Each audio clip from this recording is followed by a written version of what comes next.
Chapter 10, Section 1, Conflict over Slavery before 1850. In 1850, we're going to see yet another compromise. We'll see how that works.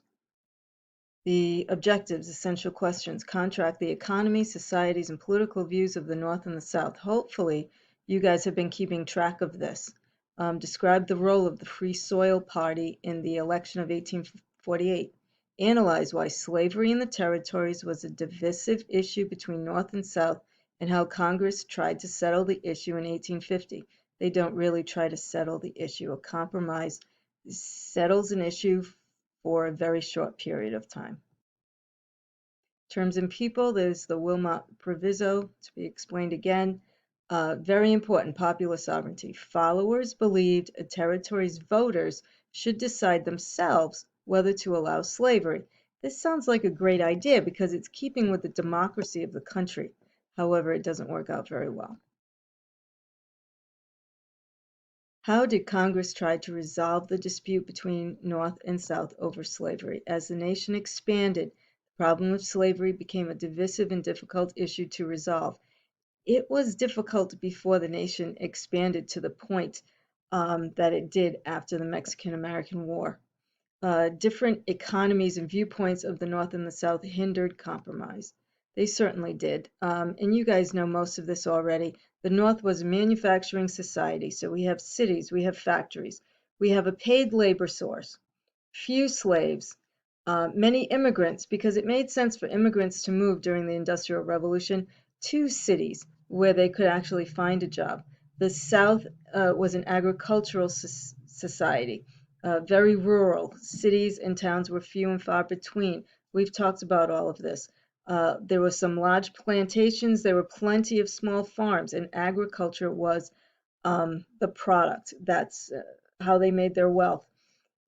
They were able to make money because the enslaved labor force of African Americans. Few immigrants at this time in history. Slavery in the North. Few people had slaves, and slavery ended in the North in around 1860. Early in the 1800s, some Northerners began to work for the abolition of slavery, so the abolitionists. However, important to note, the North is not all lily white.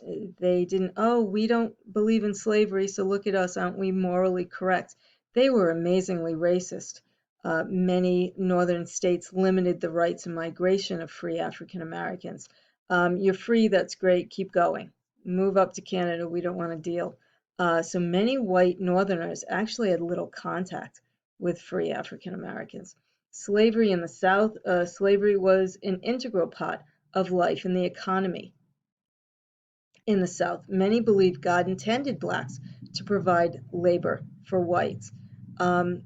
Africans began to be enslaved for agricultural purposes way back during the time of Columbus and Bartholomew de las Casas, the missionary, the priest that came over to the New World with Columbus.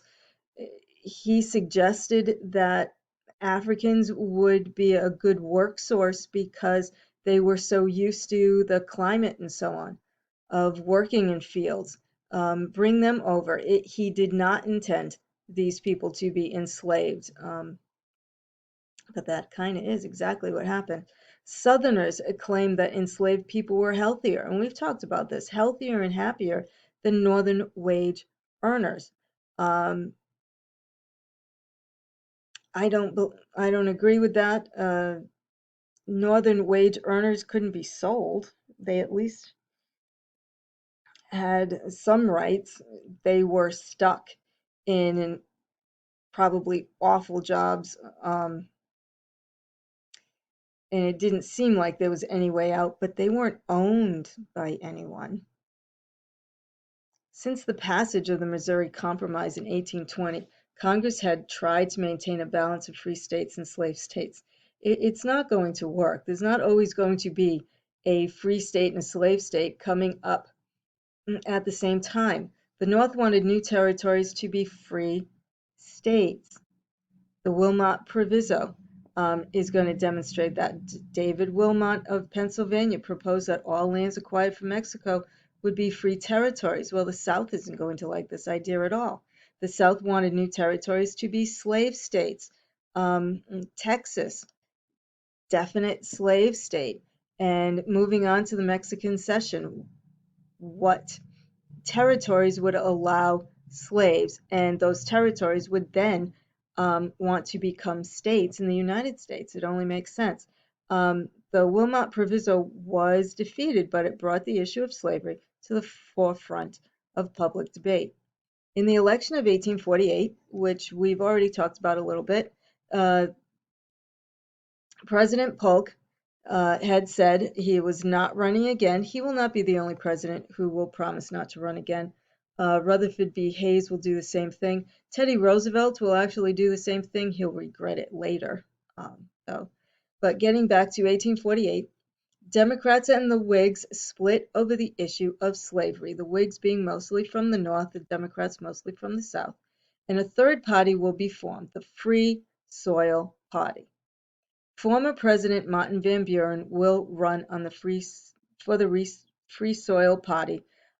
President Martin Van Buren, pretty much known for a panic with the banks, a recession, an awful period of time.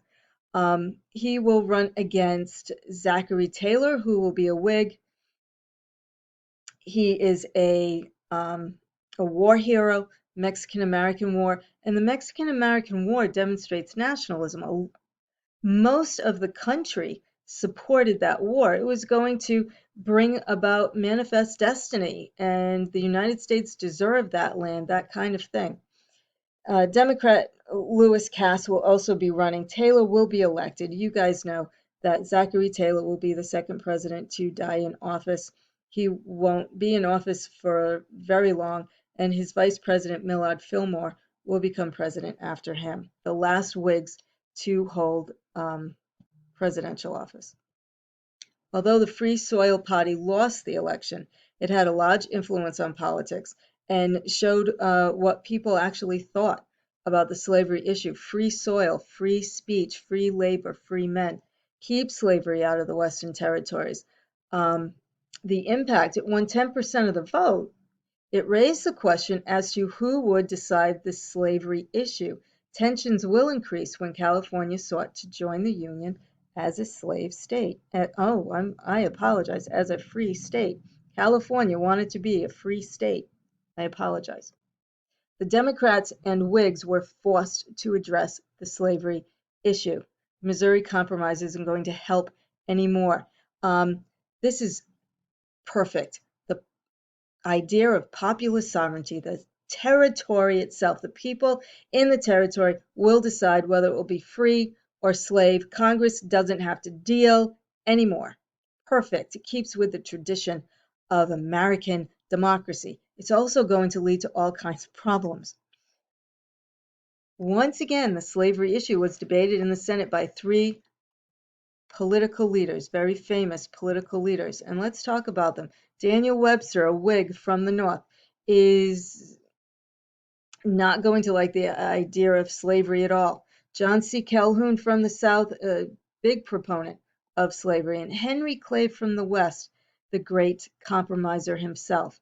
But look at this. We have the North and the South. We know that there's sectionalism between the North and the South, but now we're bringing in the West as well. And both the North and the South want to control the West.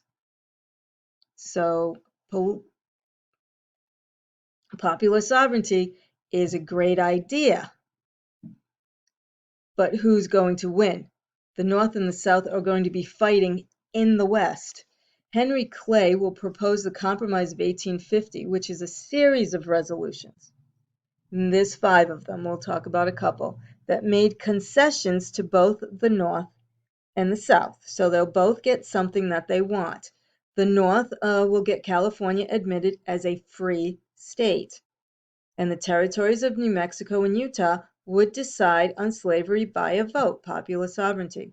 The South would get a stronger Fugitive Slave Act. In other words, if slaves make it to the North, what the Fugitive Slave Act is going to say, and we'll talk more about in the next section, is that the people from the North have to send the slaves back. Also, slavery would be enforced in Washington, D.C., the nation's capital, although the slave trade would end. So, Compromise of 1850, here we go again. Compromises only last so long. During a heated debate in the Senate, Calhoun and Webster took different stands on the compromise. The compromise does eventually pass, however. Calhoun will say Clay's promise did not give the South enough protection. The South would break away from the Union if it did not get its demands on the slavery issue. This is not the first time Calhoun has said this. He represents South Carolina. If you remember the nullification crisis with the Tariff of Abominations, Calhoun believed that a state could nullify an act of Congress. He's saying it again, any state had the right to secede if it disagreed with national laws. Daniel Webster of Massachusetts, the states should rally to the cause of unity. Sectional compromise was needed in order to preserve the Union, and Webster will support popular sovereignty. Congress passed the Compromise of 1850, and President Millard Fillmore signed it into law. The compromise was supposed to bring calm to the nation. It didn't bring calm for very long at all. Most people were very dissatisfied. Northerners were particularly upset by the Fugitive Slave Act, which we will talk more about. Larger crises loomed in the decade ahead. Yeah, a war looms in the decade ahead.